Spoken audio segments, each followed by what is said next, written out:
Well, hello there. This is Cliff Cerces, and we're coming to you with a very, very special edition this week of Music and the Word with the Cerces. And most of this broadcast was actually recorded in the country of Ecuador, out in the rainforest and out in the jungle. Yes, that's true. I brought some recording equipment way out in the jungle that was battery operated, and we recorded our team members out there in the jungle. And I think it'll be a very interesting broadcast that we're going to bring to you today. First of all, we had a Sunday morning service at the church building there that they have built on that grounds in the village itself, the village of Zavalo. To get to Zavalo, you have to go in a truck or a vehicle about 9 hours with stops over the Andes Mountains. You go as high as 19,500 feet in the air past the Continental Divide, and you get to the end of the road. When you get to the end of the road, you get into a canoe. And when you get into the canoe with all your luggage and everything, you've got about 90 more miles to go, and you get there in about 3 hours because that big outboard motor takes you about 30 miles an hour down that river. And so you get to the village and you walk about a half a mile into the village and then another half a mile to the place where we stayed. So it's about a mile walk. And the villagers help us to get our luggage carried over that distance. And so they help us with our luggage, and we there in that village. And on Sunday morning, we had a great service. One of the folks that was on our trip was Pastor Mike Hammer, the pastor of Celebration Community Church in Dillsburg, Pennsylvania. And he and I sang a duet. And so would you believe that in the Sunday morning service there in Zavalo, in the jungle, we sang this well-known song. If there ever were dreams that were lofty and noble, they were my dreams at the start, and the hopes for life's best were the hopes that I harbored down deep in my heart. Well, my dreams, they turned to ashes, my castles all crumbled, my fortune turned to loss. This is what I did though. I wrapped it all up in the rags of my life, and I laid it at the cross, for he made something beautiful, something good. All my confusion he understood.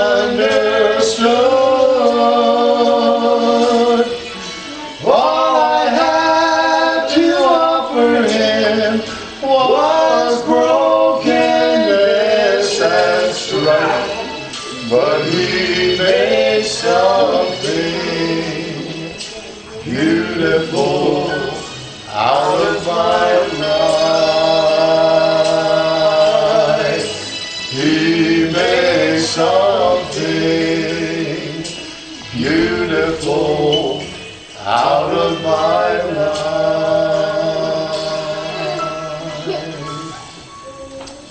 All right, way to go. Go, girls.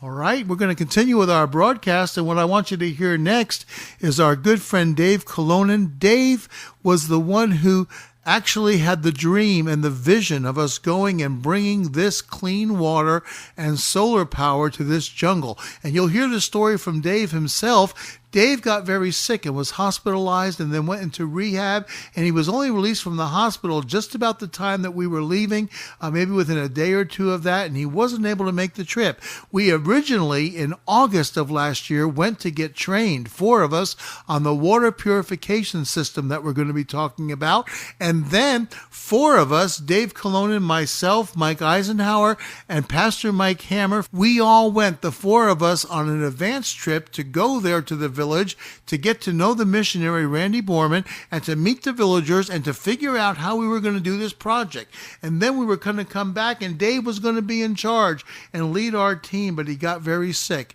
And so Pastor Mike Hammer became our leader, and we all came myself and 8 people from that church, the 9 of us got there and our team was working, but we were going and fulfilling the vision and the dream that God had given Dave. So I interviewed everybody that was there in the village while we were there, but when we got back, I got Dave on the phone. I live in Missouri. Dave lives in Pennsylvania. But I said, Dave, tell us your story. Tell us about what happened. Tell us about how this whole dream started. And so we had a conversation, and it went something like this. And when we are done with Dave and I talking about what happened, I'll bring you into the different interviews with the different people that were part of our team so you can get to know them and know what happened on our trip, okay? Here is Dave Colonin, that many people know as he was the leader of that great group, the Couriers, for so many years. Here we are talking on the phone. Hey, this is Dave Colonin. I just wanted to tell you my story, Cliff. There was a special morning that we got a call from the Bible College in Kirkland, Washington.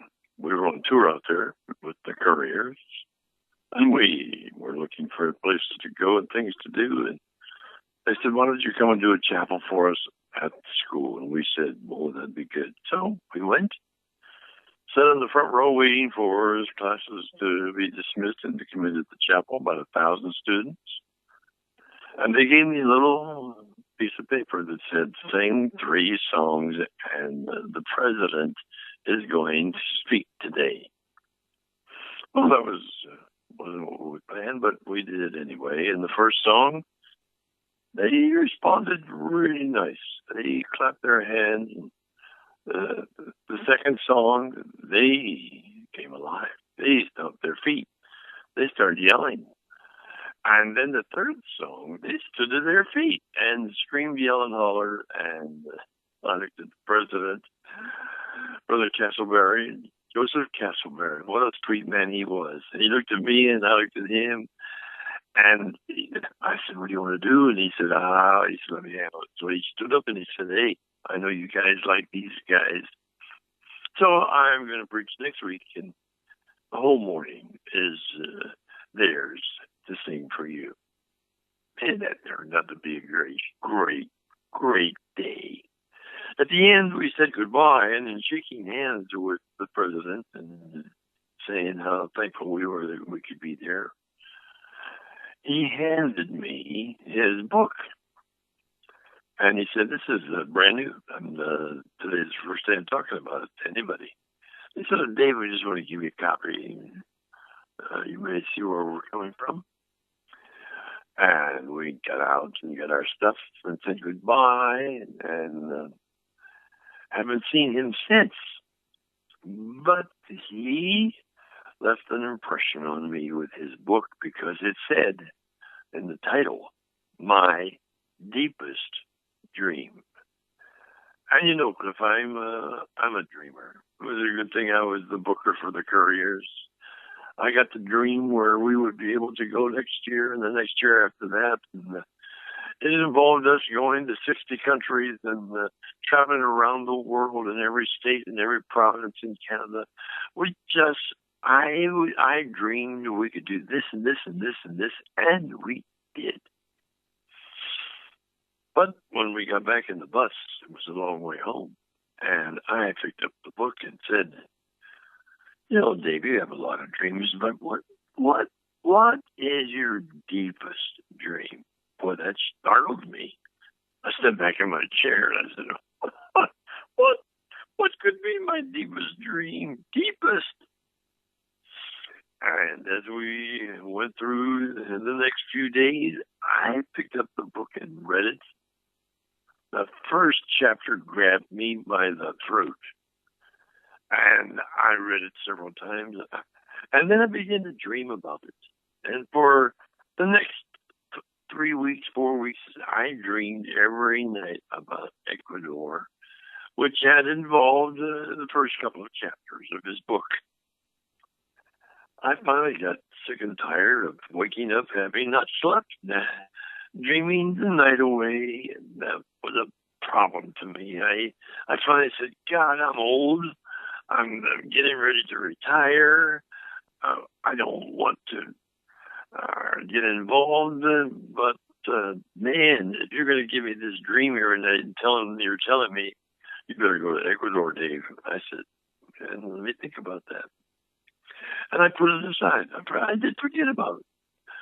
I just stopped dreaming about it, and I went 6 years without thinking about it anymore. I retired from the couriers. I was doing very little with my life. I was just walking around like a zombie. Hey, where should I be putting my talent? And then one night, after 6 years, I dreamed. And the dream hit me like a ton of bricks. And I got up in the morning and I said, okay, God, I think that you want me to go to Ecuador. I will call down there, or I will email. I will find my way into Ecuador and see if there's anything to Randy Borman, who was featured in the book. He was the missionary to the people who live in the jungle, hours and hours and hours from the main city of Quito. And I sent the first email, and I said, Randy, you're in charge of Zabola.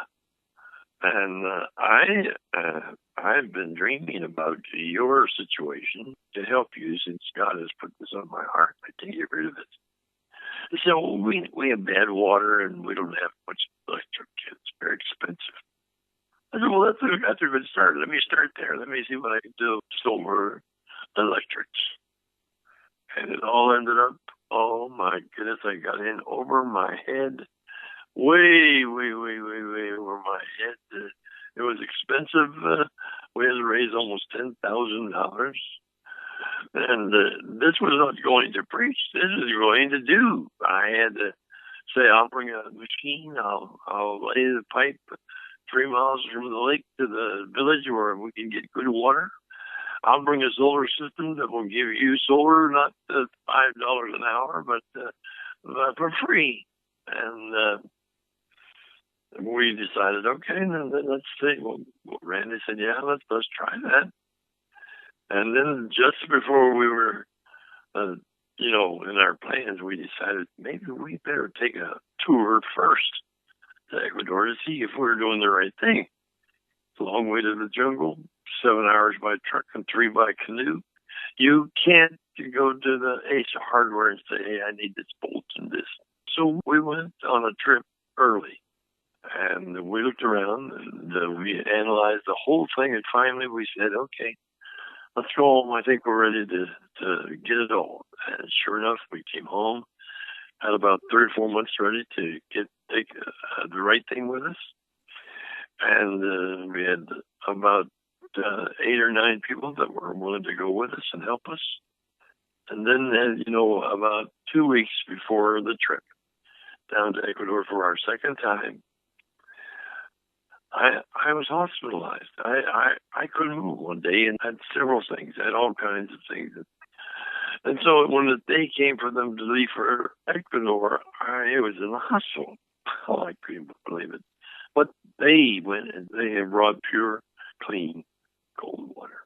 And the solar electric problem from the sun. Wow. People have made history. It will be just the beginning of what I think is going to be a great blessing to South America, because the water there is bad. And there's probably a whole ton more. I don't know, world we ever got into this big time, and we have conquered it with God's help. That's great. Your dream got fulfilled. Oh, what? I called Brother Castleberry, Joseph Castleberry, day before yesterday. And I said, Brother Castleberry, here's what happened. I read your book, and I went and did what you told me about in the first couple chapters. I did it with help from all my friends. We raised the money, we bought the stuff, we went down, we put it in. We came out and said, okay, thank you, Jesus. I just can't believe that 8 people could just find themselves wrapped around something that nobody else probably has tried in their missionary outreach. But we've done it, and may God bless us as we continue. Well, I'm here with two dear friends, Ben Jaskowski and Mike Eisenhower. Mike, this is the third trip we've been on, you and me.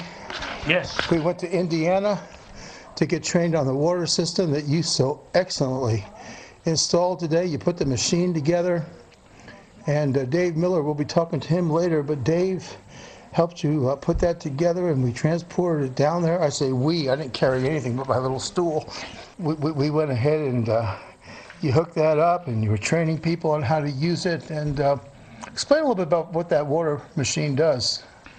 Takes the dirty water from the river, that is really filthy water, and we run it through a system to purify it with chlorine, but we use salt. They extract the chlorine gas out of the salt tablets. Wow. And that purifies the water as it's going through the system. Now, it's not a fast system. It takes hours and hours and hours of running this machine to process the water. So we bring 300. First of all, the first part of this project was us to get them a steady 365-day-a-year water source, because the water source they had, number one, was black water, dirty, parasites, E. coli, fecal matter. It was a mess, but that's what they've been using. But that stream, that little riverbed, was dry 8 to 10 weeks a month.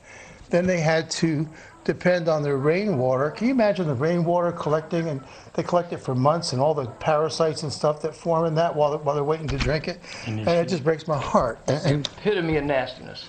really, and so the first part of this project was to go up, and I couldn't make it. They advised you not to go either. Yes. They had a little compassion on the two old guys here, and we, you're not as old as me, but we, the young guys, man, we had some young, strong guys. They went up, way up there, up the hill. They said it was uphill both ways. I still haven't figured that out, but I suspect that that there's uphill portions for both times. And put some 1-inch pipe and ran that. I guess we ran it, just ran 2-3 miles back into the village, I guess, something like that.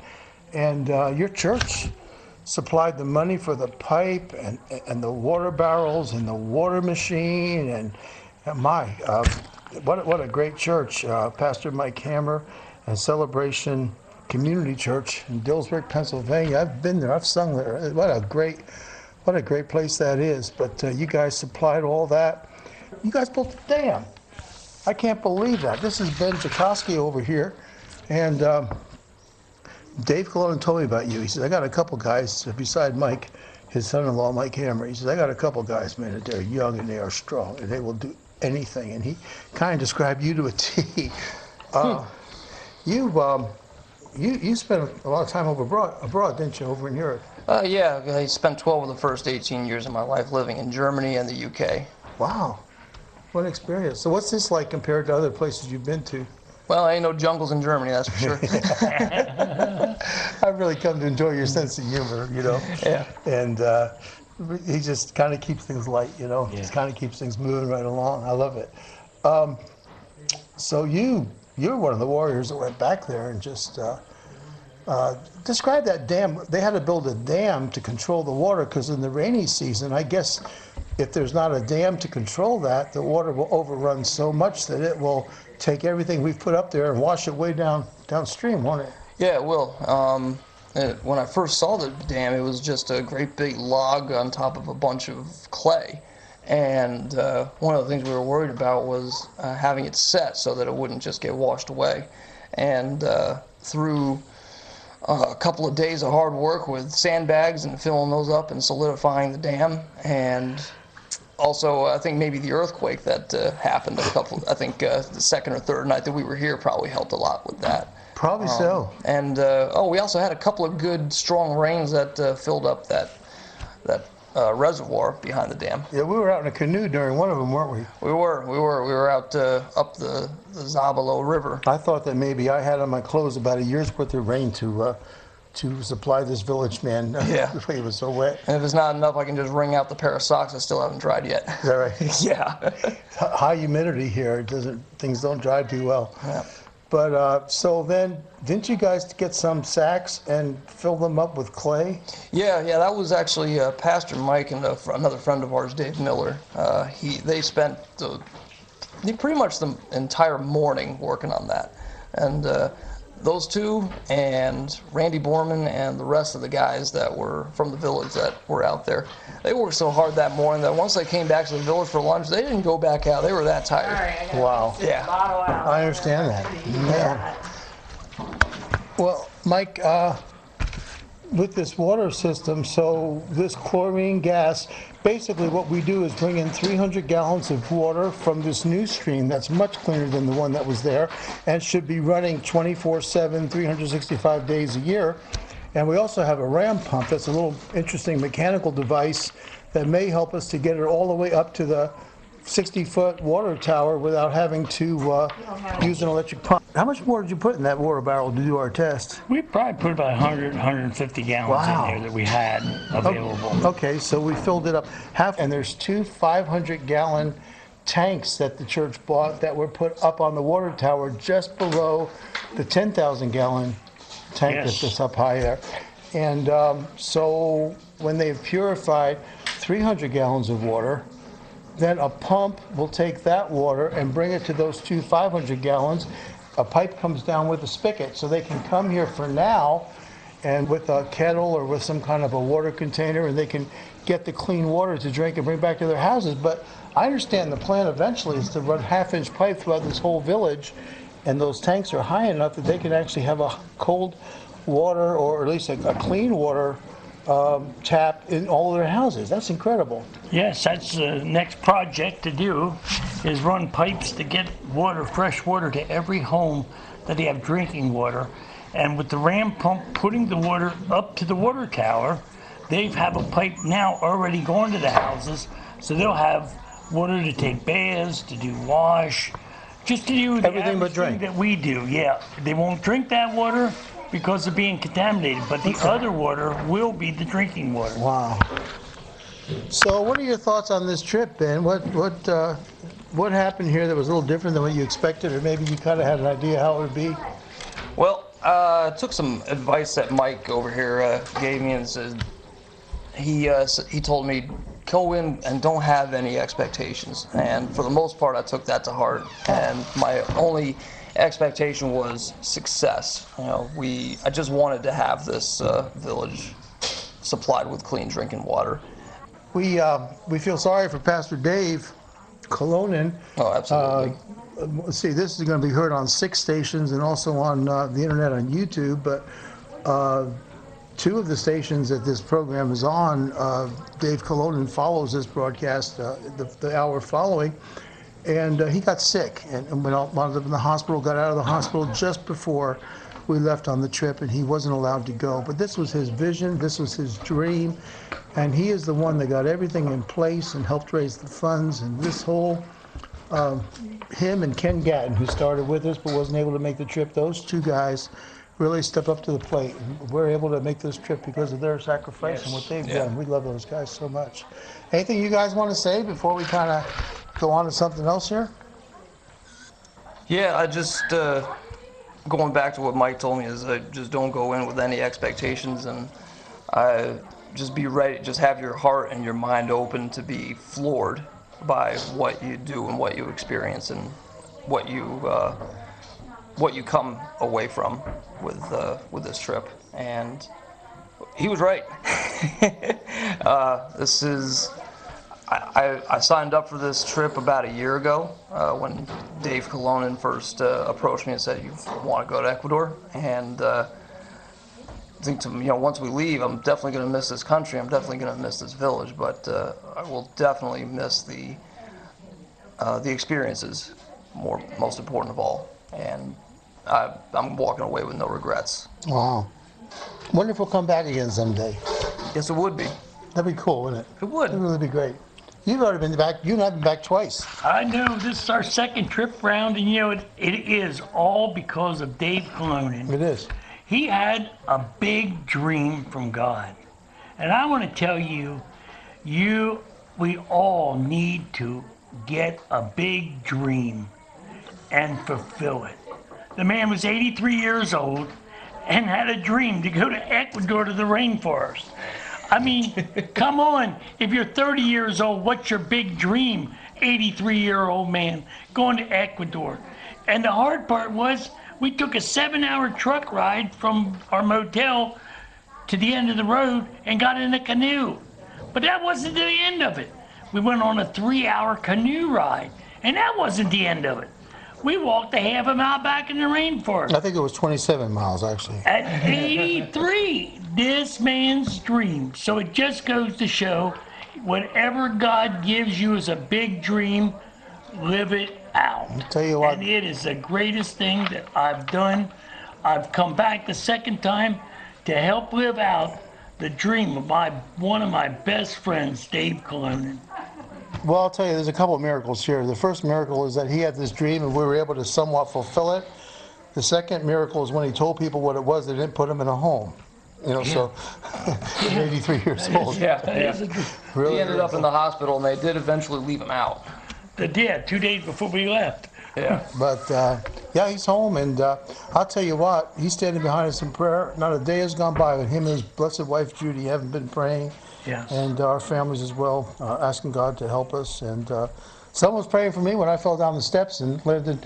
Fortunately, I hit the hardest part of my body first, my head, against that concrete block. That was so fortunate. I didn't get hurt too bad. If I hit some other part of my body, I might have got hurt more. But my head, you know, was probably the best thing to hit. So, guys, I love you both. This has been a great trip, and thank you very much for taking some time here. I know our radio listeners are really going to be interested in hearing this. And anything else you want to share? Just go ahead and. Love you too, Cliff. Well, I'm here with Karen Gordon and with Kylie Gordon. We're having a good time here. We've been here, wow, over a week now here in the jungle. Yeah. Have you ever been in the jungle before, Karen? No, it's my very first time. Really? So what do you think? There's not even words to describe it. It's just so beautiful, just gorgeous, and the people here are so loving, so kind. Oh, yeah? Well, we'll be talking with Bev Snyder later, but you two, Kylie and Karen and Bev, you women did such a beautiful job working with the kids.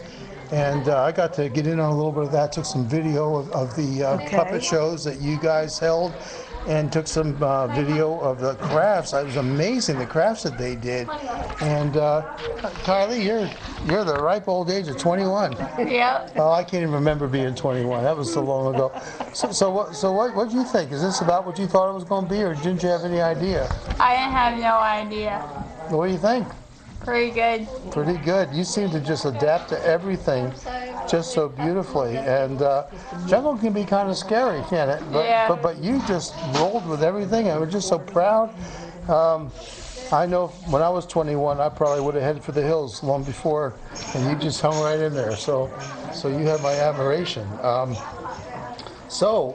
What part of this trip did you enjoy the best? The boat ride. Did you really? Yeah. Yeah. It was so hot before that, and it cooled things down an awful lot, didn't it? Yeah. What did you think when it started pouring rain when we were stuck out there miles? I felt amazing. Did you? Yes. I felt wet. So, what was it like working with the kids? It was amazing watching you guys do that.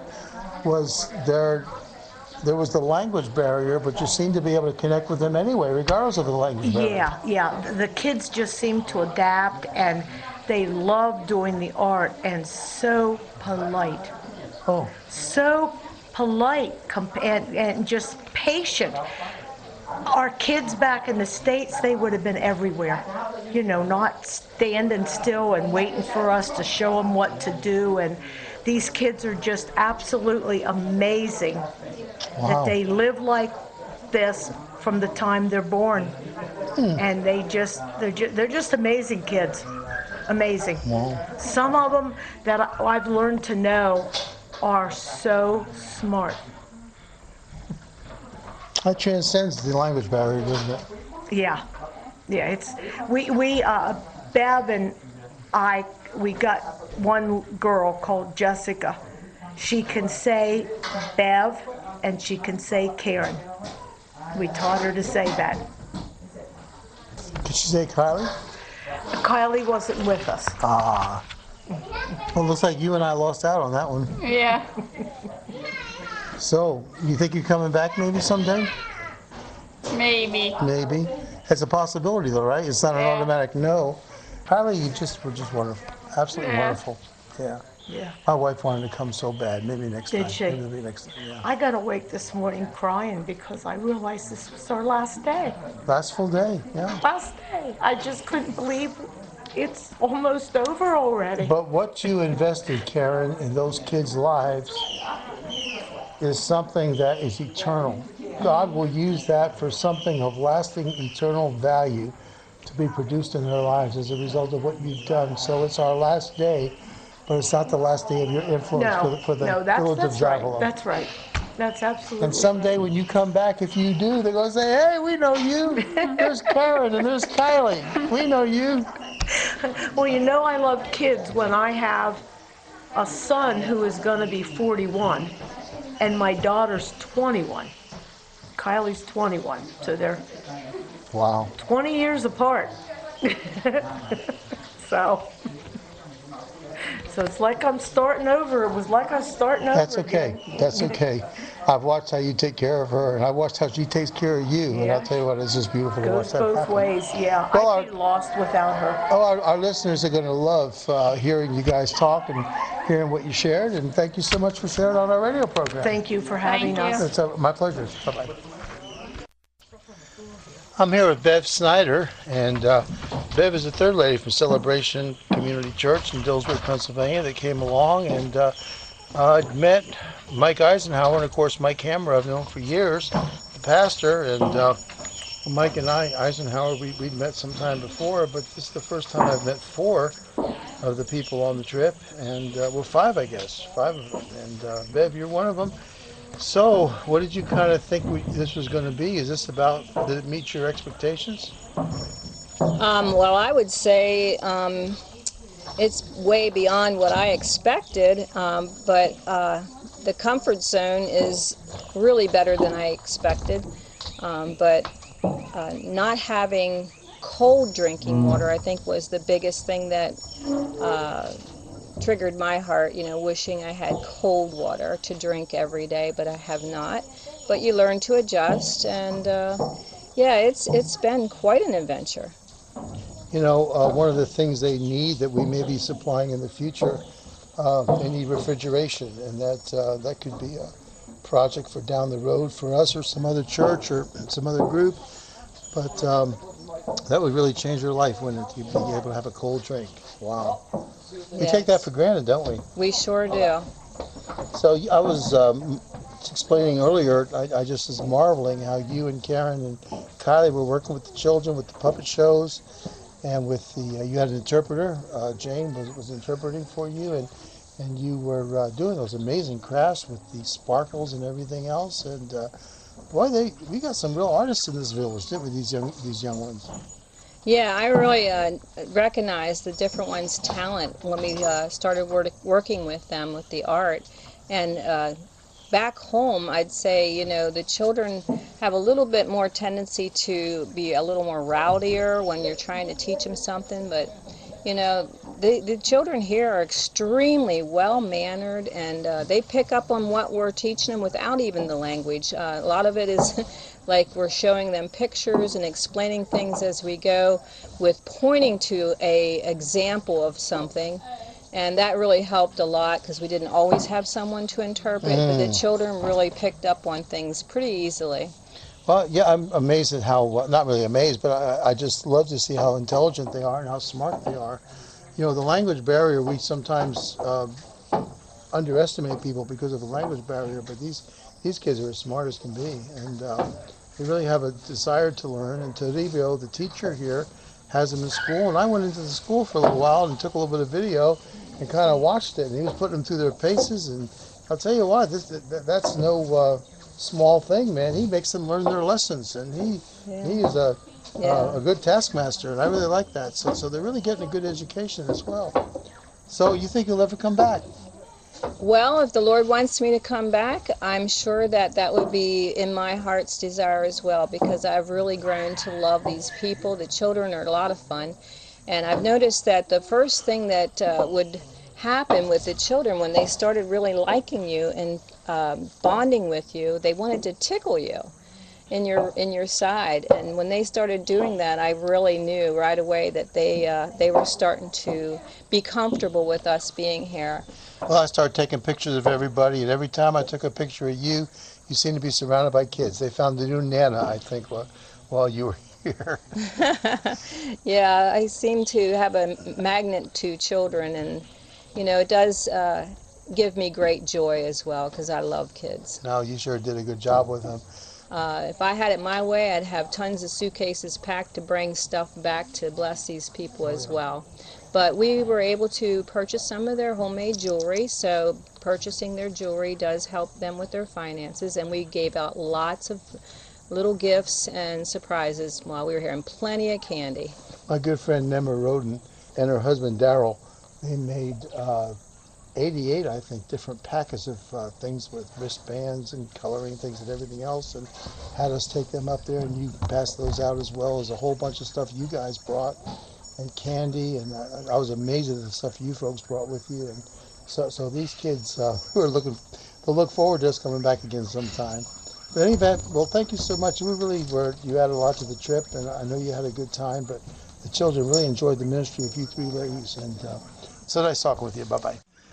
Well, I'm here with Dave Miller, and Dave is one of those young guys that Dave Clonan told me about, along with John Strasser and Ben and Pastor Mike, that were going to be able to do these Herculean tasks, and I think you did.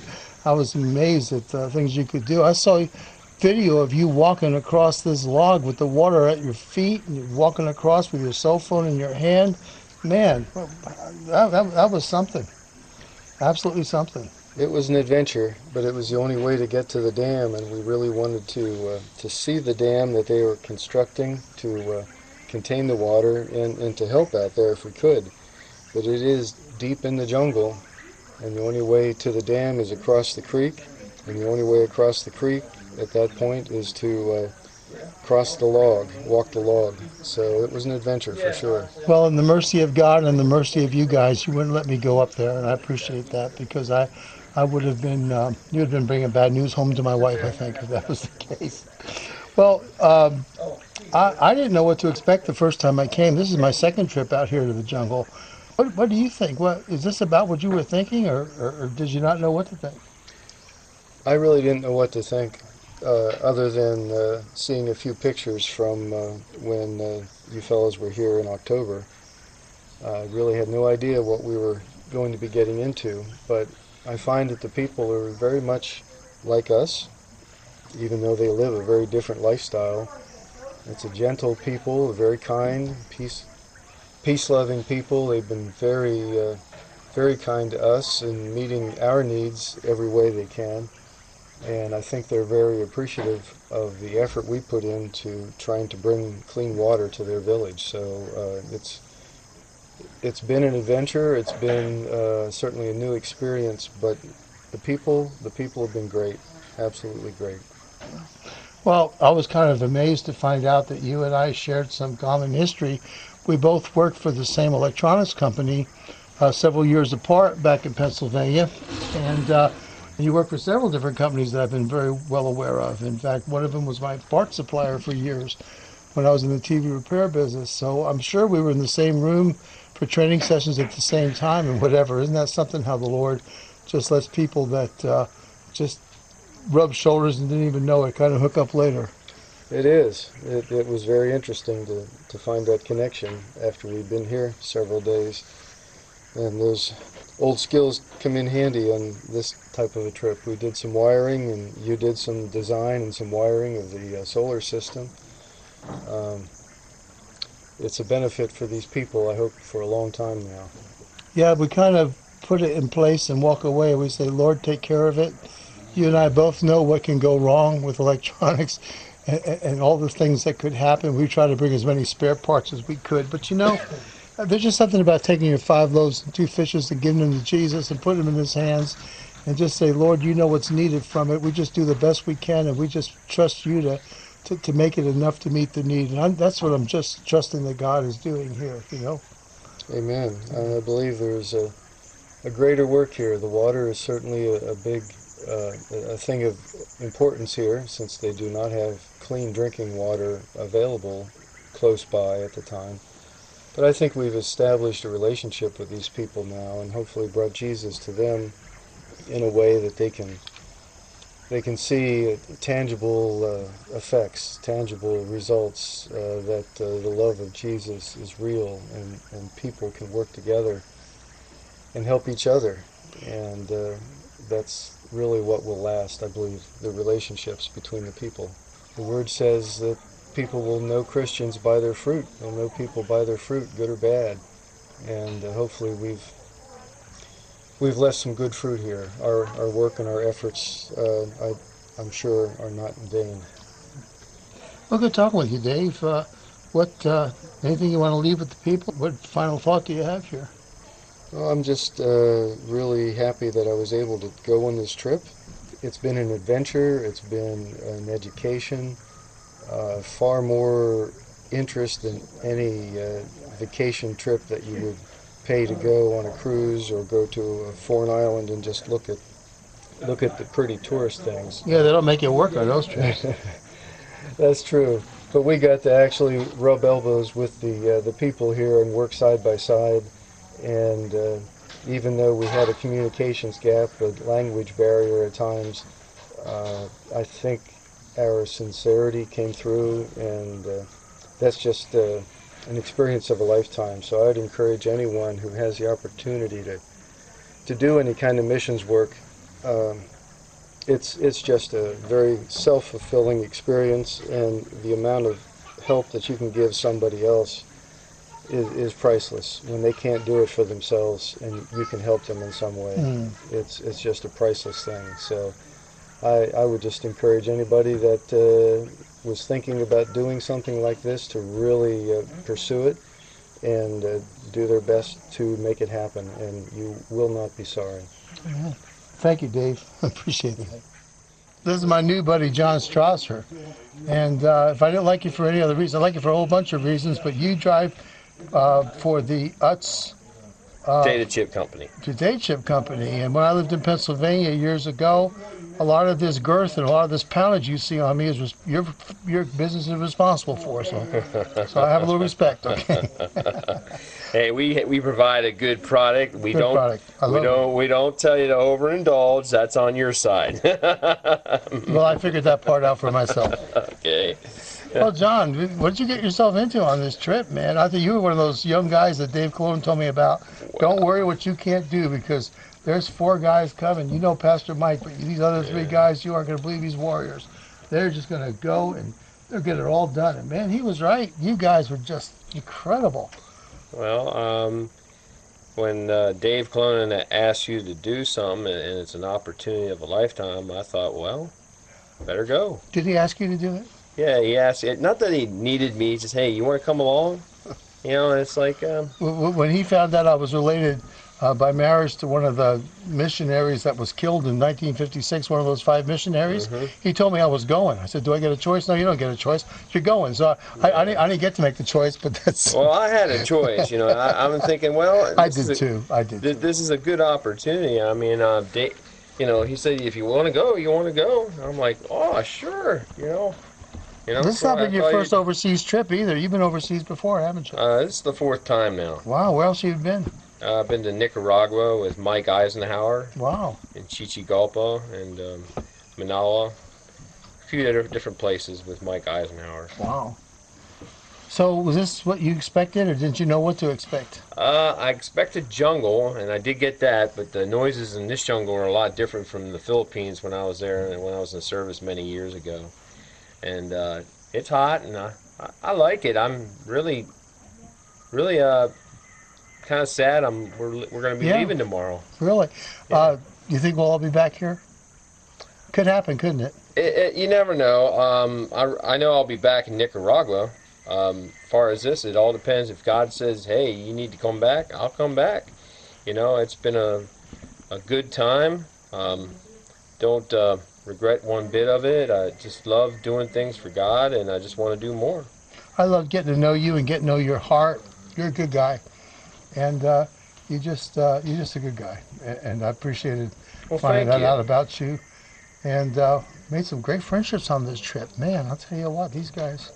What a great new extended family I have. You know, I've known Pastor Mike for many, many years. And of course, Dave Colonin, known him for over 50 years. And Mike Eisenhower, we met in Indiana when we went for the water training on the water system back in August. But everybody else here is new to me. And I just see his family. This has just been a wonderful, wonderful time of getting to know each other. And the camaraderie's been great, hasn't it?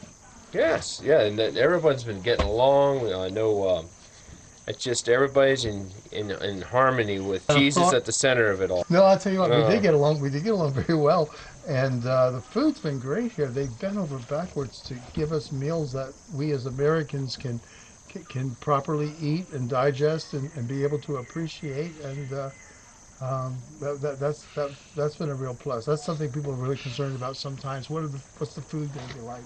Because the food's been excellent.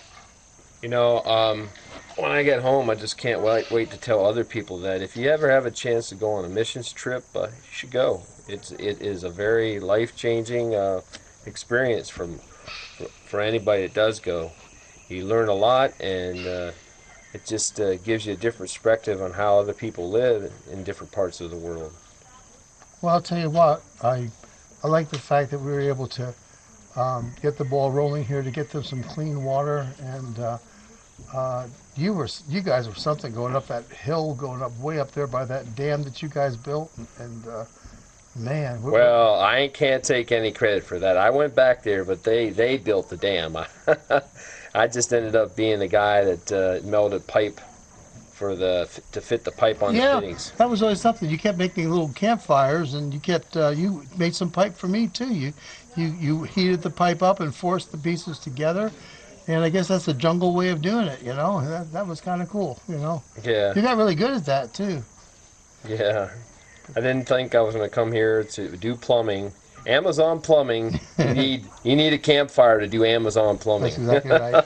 I remember you going out looking for wood. Where are we going to find wood? Who's got matches? You know, none of us smoked, so you couldn't find matches. But we finally found some matches in the kitchen, and you were all set once you got the matches. Little fires everywhere, man. Yeah. And that was great. Well, I hope you had a good time. And tell you what, John, you added a lot to this trip. You really did. And well, thank you. Not just in friendship, but spiritually as well. You're just a up kind of a guy, and you're just for pleasure and fun to be around. And I just enjoyed spending 11 days with you, you know. So well, I did too, Cliff. We're gonna. Hopefully, we'll see you again. We come and minister at your church every once in a while, so maybe we'll see you there. But anyway, we'll come by and visit if nothing else. And bless you, buddy. Yeah, anything else you want to add? Just say this has been great, all for the glory of God. Amen. Amen. Bless you. Love you, buddy. Love Bye. you.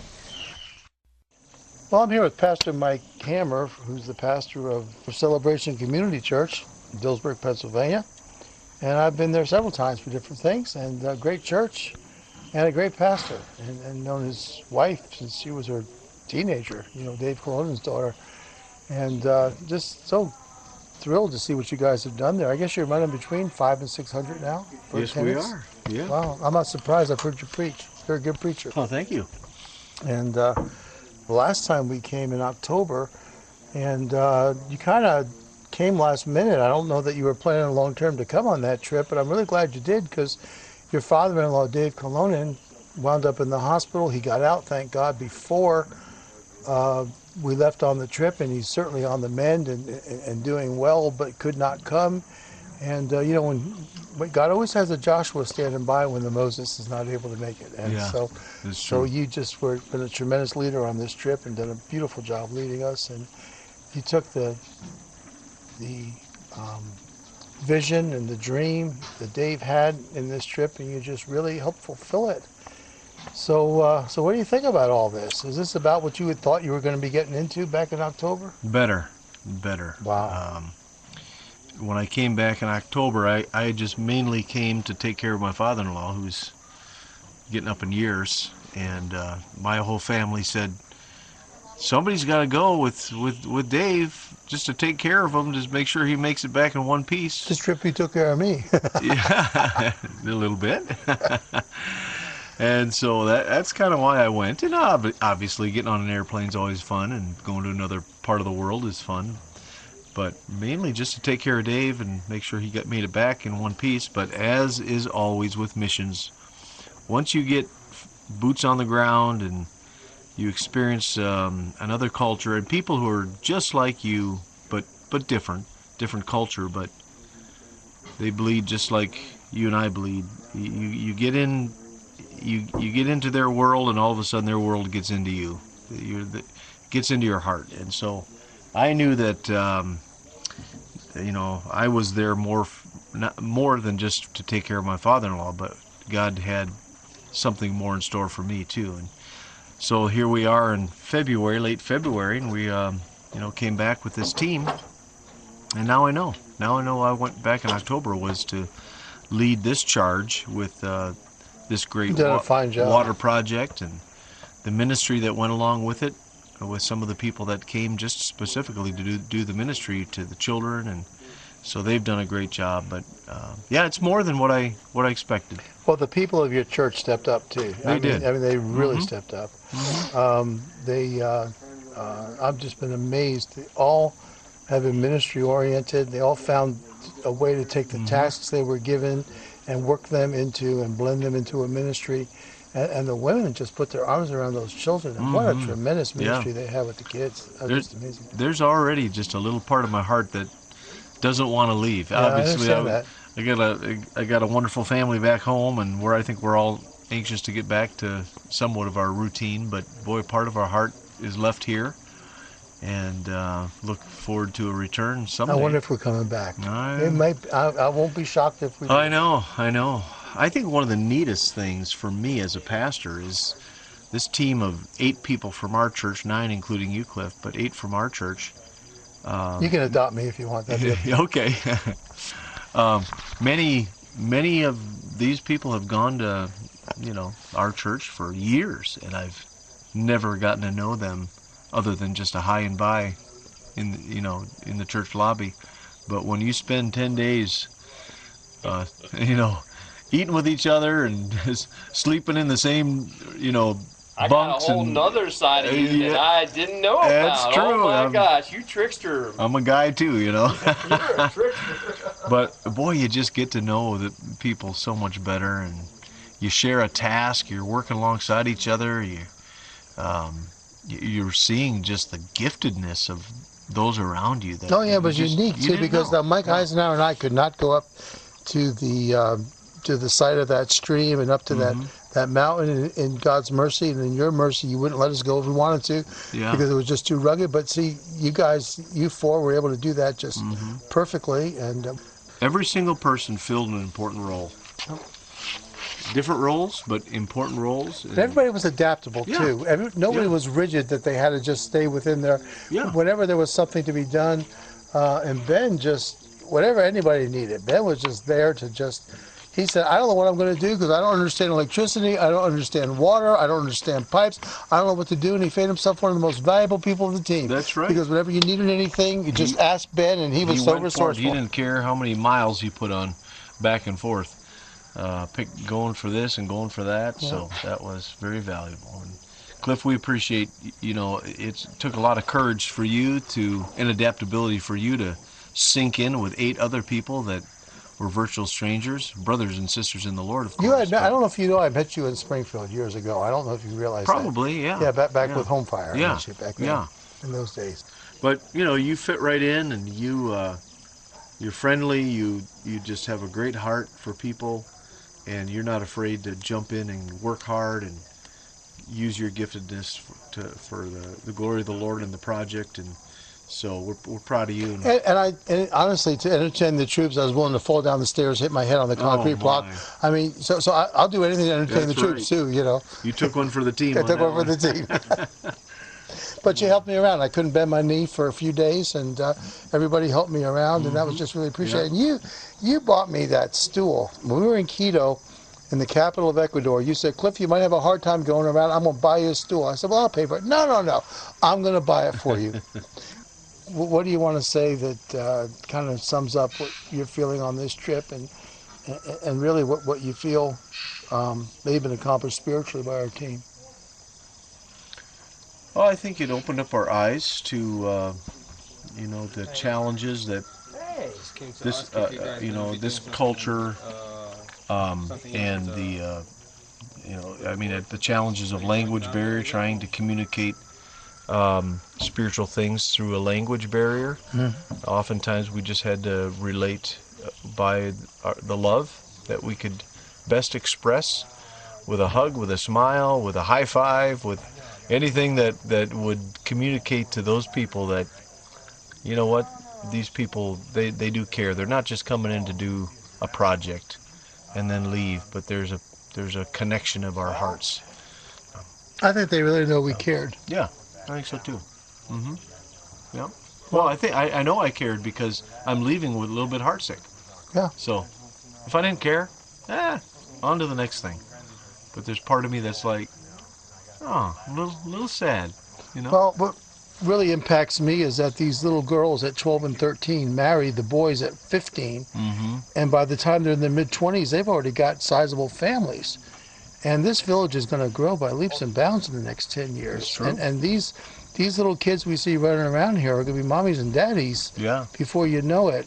But I think this could really be a real witness for the other villages around, that God can really do something in the lives of these people that will really be a light. Yeah.